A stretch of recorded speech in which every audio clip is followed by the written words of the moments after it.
So we got to release this video right now because cuts are coming fast and furious as teams start to get down to the 53-man roosters due Saturday afternoon at some time. So teams are starting to make cuts. Some teams have already made all their cuts from 80 down to 53. So let's pick through the garbage heap. So there's a couple of gems like Mama, I Can Change Him. There's a lot of players, and you'll get this with GMs, you'll get this with coaches, where they have this ego, they have this chutzpah, they have this fortitude. It's like, hey, that player didn't work out in that system because that coach is garbage, and I'm a better coach, and I will coach him up. You see this all the time, every single year. So let's talk about the players that have been released at the Vikings show, at least kick the tires, light the fires on. So right at the top, Josh the Chosen Rosen. So yes, I already hear the people, well, he's obviously a bust. He is a bust. He is a bust. He's a bust. And Daniel Jeremiah has admitted that he was fully in on Josh Rosen. There's a couple of issues that he has, but also look at the situations he's been in, man. He's been on the Dolphins, who had the number 5 overall pick this year. He was on the Cardinals, who ended up with the number 1 overall pick 2 years ago. So he hasn't been in ideal situations. Now, I think that Rosen certainly is the ultimate Mama, I Can Change Him. If you just give him Gary Kubiak, if you just give him the system, let him sit behind Kirk Cousins. His ceiling is obviously higher than Mannion's. It's higher than Browning's. It's higher than Nate Stanley's. And now you can pick him up for the low, low price of whatever the hell his league minimum contract is going to be. But since he does have to pass through waivers, I mean, there could be some competition, but also now may be the time. So Spielman, this is why he hoards those 7th-round picks. We call up Dolphins, hey, I understand that you're going to release Josh Rosen. I will give you a conditional 7th-round pick, just like P.J. Hall. Just like P.J. Hall. All right. So, and also, Rosen still has 2 years left on his rookie deal plus a 5th-year option, which is nice. Yeah. All right, next up, let's see, who else do we have on this list? Oh, it goes all the way down. I mean, some people have said Mo Sanu. No. No. Yeah. Belichick, what are you doing giving up a 2? Leonard Fournette, that ship has sailed. Roosevelt Nix. Ooh. We love all the fullbacks, even though Jake Vargas is looking good as long as CJ Ham, best fullback football. So a lot of people brought up Prince Amukamara. No, he was bad with the Giants. He was bad with the Bears. Now he's bad with the Raiders. Now he's cut. Demarious Randall is interesting. So Randall Browns recently, and then he signed in the offseason with the Raiders, did have some good seasons with the Packers. Now, he is a lot like his former teammate, Haha Clinton-Dix.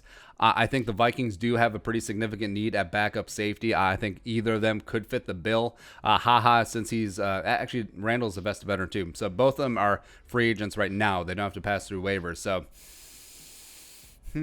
bonus, they won't cost a lot. That is for sure. Next up, yeah. So, Elijah Holyfield. Now, Holyfield, I feel like he gets a lot more hype just because of his last name. He's basically a macro version of Chad Beebe because he's got the Holyfield. He's Mike Tyson. He's Evander Holyfield's son. And he got so much hype at Georgia. He was kind of a one-trick pony. DeAndre Swift was a better running back when they were both with the Bulldogs. But, yeah, he is the short yardage power guy. Not much about receiving. Not much about agility. He ran like a 4.78 40 or something ridiculous like that, and that speed does show up on tape. So it's not one of those situations where it's like Alexander Madison, where he's got power and he's got some sneaky speed. No, Holyfield's got power, but not a lot of sneaky speed. So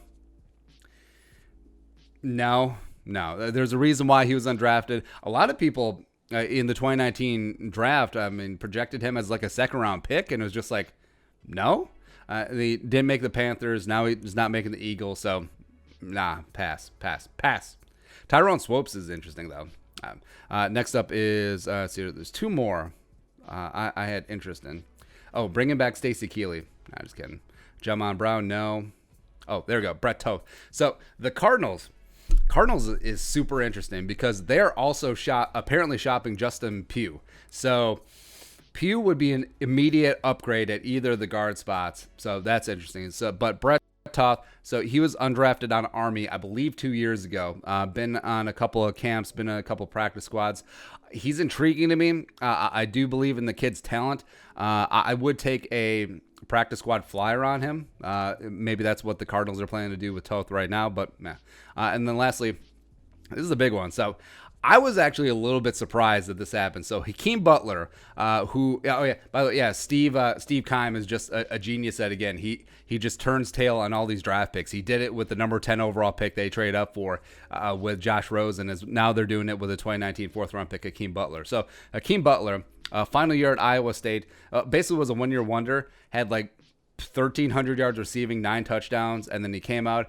He's 6'5", almost 6'6", monster wingspan, tested phenomenal at the combine, but for some reason it just hadn't gotten together. Now, poor training camp probably is the reason why he's being cut, as well as that wide receiver room is stacked. I mean, they got Nuke, they got Kirk, they got Andy Isabella, they got Fitz. I mean, they're good to go there. And also he was hurt last year. But I would definitely take a shot on Hakeem Butler just because of the physical upside, just because the Vikings are lacking that big-bodied, outside the numbers type receiver. Kirky needs a tall receiver. But, I mean, Hakeem Butler is definitely one of the guys I would like, hey, Steve Keim, it's Rick Spielman. I will give you a conditional 2022 7th-round pick for Hakeem Butler as opposed to nothing, what you're getting right now. Click. And just get that done. Super intriguing. Yeah, and that's only a partial list. I mean, I'm sure we'll pop in with several of these as the cuts come along fast and furious. But I mean, that's already a handful of guys that I would be intrigued. Maybe not for the roster, well, a couple for the roster, but a couple for the practice squad as well. And that's what the GMs need to do. You can't just rest on your laurels. You do have to look to improve this roster at all times and all parts of the roster. The top of the roster, the middle of the roster, the bottom of the roster, the practice squad, etc. Rick Spielman has been very good at that. Let's see if he'll work some of this magic this weekend as cuts and practice squads are solidified. But your thoughts, guys, we should pick up. Let us know in the comment section below. Subscribe for daily Vikings takes. Want to support that work, post on the Venmo. But until next time, Skol, production value.